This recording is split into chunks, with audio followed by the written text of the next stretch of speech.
Sa number 2, masobra sa 28 million pesos nga balor sa suspected shabu nakuha sa buy bust sa Bacolod.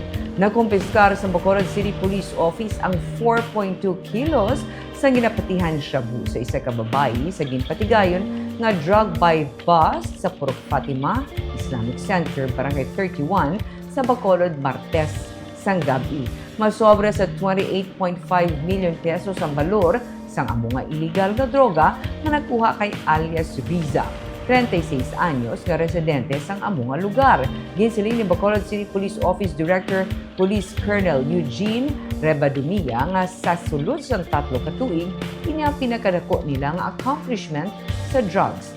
Sunod sa iya, newly identified ang suspect ang isa lamang ini kag courier.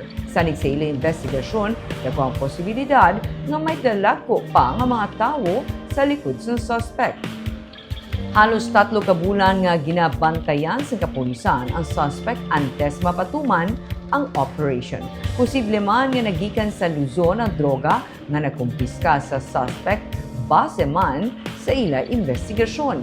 Hindi pa matumod sa kapulisan kung may dako nga drug syndicate kidman nga nag-ooperate sa karon sa syudad.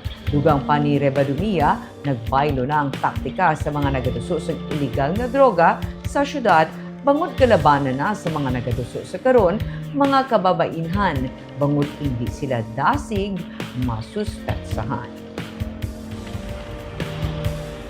Actually, hindi. She's just a courier. Courier siya sa kung siya ga-distribute sa mga area. Hindi pa siya natin ma-consider na documents. So probably because we're able to confiscate about 4.2 kilos.